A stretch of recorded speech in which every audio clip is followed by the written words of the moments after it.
Now, there's probably naysayers out there. There's probably doubters out there. And may I use the term? There's probably haters out there right now that are saying, "Nah, that's crap. I don't love the person. I will never love the person," so on and so on. Well, you got to look at it. Sometimes there's, very uh, horrible breakups, where both of you are just done with each other, and it's over, and it's just bad. And that's probably been a progression in the relationship, and it just ends. What I'm talking about is when the heart's broken, is when it's either coming out of the blue, or you've put everything you have into that relationship and it ends. There's a difference there.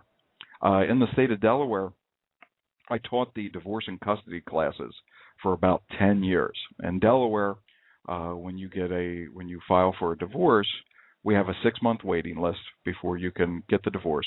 But during that time, you have to take a divorce and custody class if you have children. And so in the course of that 10 years, I saw over 60,000 divorced Delawareans.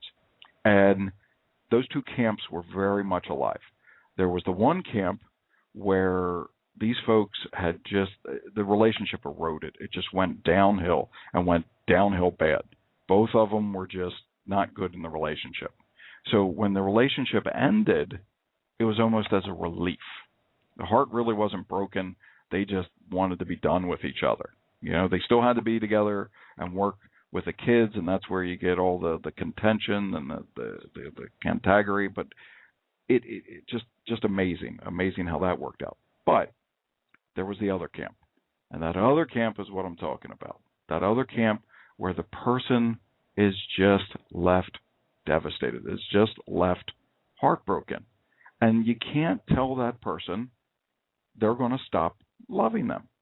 You can't. You can't sit there and say, just don't think about them, don't deal with it. However that relationship ended, there was love there at some point. There was those feelings that I talked about earlier, those incredible, incredible feelings. And guess what? Those feelings just don't go away. They're stored in that lovely computer known as your brain. I know I've said it on other podcasts about that little gland in the brain. It's called the amygdala. The amygdala is about the size and shape of an almond. It holds all positive and negative memories and experiences. And anything, people, place, songs, sounds, smells, whatever it is that is a stimulus, retrieves those files, that love file, from your brain and puts it out there.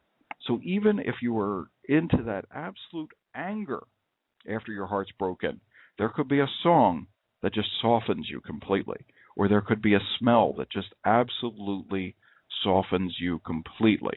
And it's amazing how that does it. The feelings are activated every time you hear, quote unquote, our song, or you eat at our restaurant, or you hear from our friends. Those are the ones where you just start thinking about it again. And could it hurt you? Absolutely. That pain's there, but that sense of love is there. Just do yourself a huge favor. If you're going through it right now, or if you've gone through it recently, or even if you're struggling still, never tell yourself you'll stop loving the person. Just acknowledge it and begin the healing process. Trust me with this one, much, much easier than telling yourself that you're not going to deal with it or you're not going to love them anymore, because it's such a fallacy. So how do we get through the pain of a broken heart? The healing process is just that. It's a process. Similar to the physical death of a person, we grieve the emotional death of a relationship. I know that's a tough concept, but you think about it. It's the death of a relationship. Just as much as we grieve when a friend moves away, just as much as we grieve when a relative or a friend dies, we grieve that emotional death of a relationship. I often refer patients to a book called Good Grief by Granger Westberg. Tiny little book, about 50 pages long, and I refer that book when they've had a traumatic death, or they've had the death of a relationship, someone moved away, because Granger Westberg talks about the stages in that grieving process, and he goes through that grieving process of how we have to live and how we need to find a future for ourselves. Remember, the grieving process doesn't have any time limits. I honestly, I wish I could give you the exact times when the hurt's going to go away, but honestly, I'd be lying if I did. And if I was able to, I'd be a multi-cajillionaire. It's unbelievable. Time limits are completely different for everybody. Some people, it takes them a week or two. They kind of rebound pretty quickly. Others takes years, just absolute years, for this to go and to go through. Now, that's not saying that the person's weak. It's just that's where that love was. That's where that idea of that person was, and if that person leaves you, it just kind of leaves you sad, leaves you upset. So that process takes time, and it really does take time. The stages are very similar, like I said, to the dying stages. Okay, they're an outline of how the grieving process works, but when we set up these stages, you have to kind of look at it as, yeah, I've probably felt them. Yeah, I've gone through these before, and see how they kind of work with you. First stage of it is the shock and denial stage. You're just absolutely devastated. Your life turns upside down. You don't know what to say. You don't know what to do. Hence shock and denial. Some of the things you might say, it's not happening to me. Why me? This is all a dream. It's the mind's way of buffering you from the pain of the loss. Basically, that shock and denial just says, hold it. Just stand by a second. The brain's going to catch up. We're going to wrap around this a little bit. We're going to understand it. But wait a minute. All right? And shock and denial, for some folks, takes a few days, maybe a week. Others, it could take a long time. Especially, and I see this with a lot of folks that come in, especially when they've done everything in that relationship to make it work. They have done everything. They have changed their lives. They have done whatever they needed to do to try to please the other person and try to say that I love you in every way and every shape and every form, and here is all of me. All right, that's where the shock and denial stage is the most prevalent, because you can't believe that although that all your efforts were there, this person is still leaving you. Second stage is the bargaining stage. Okay, as you emerge from that initial shock, you begin to think of ways to correct the loss. You start using the if-only statements, the shoulda, coulda, wouldas, the what-ifs.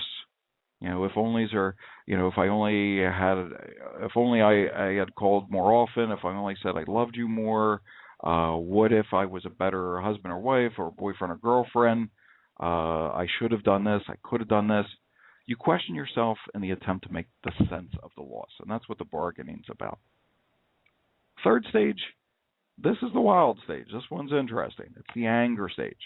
Remember, anger is a necessary stage of this healing process. Anger is actually a very normal and healthy emotion. There's nothing wrong with anger. Okay? You need to be willing to feel your anger. Even though it may seem endless and you can't deal with it at some level, the more you truly feel it, the more it will begin to dissipate and the more you will heal. Now, people ask, well, what if I don't get angry? That's okay. You don't have to be angry. But there are times where anger is okay. I know for myself, anger is fleeting with me. I might get angry at something quickly, but I try to resolve it fairly, just as quickly as I got angry. I try to resolve it, and I try to move past it. Anger, I don't know. I've forgiven so many people in my life I can't count. But I also come to the realization, and I even wrote this on my Facebook page, that there's just sometimes where it's not about the anger, it's just about understanding that you are better than what you're given. That although that person was in your life, maybe it's okay that they're out of your life, and that you have to be number one. One of the biggest truths about anger, there's no limits to anger sometimes. Many other emotions under anger, and you will get to them in time, but anger is the emotion we are most used to managing. Think about it. You manage anger every single day. If you live in an area like here, I'm in Wilmington, Delaware, but Philadelphia, I-95, go to New York, go out to California. Get stuck in traffic. You'll find out that anger has no limits, but we tend to manage the anger.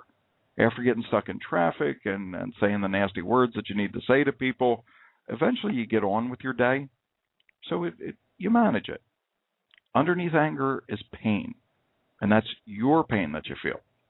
It's natural to feel deserted and abandoned.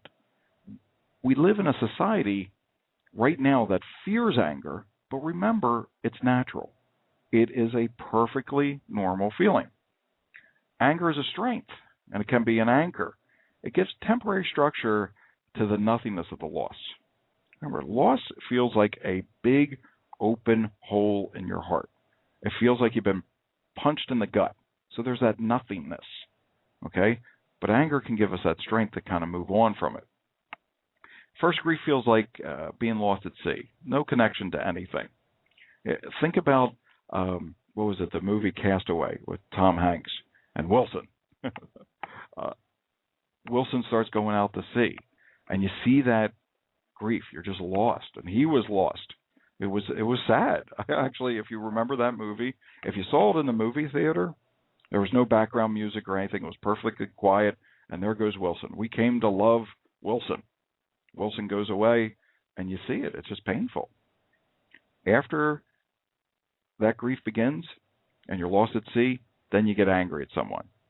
Maybe a friend who says the wrong thing, a commercial about relationships, or even a family member.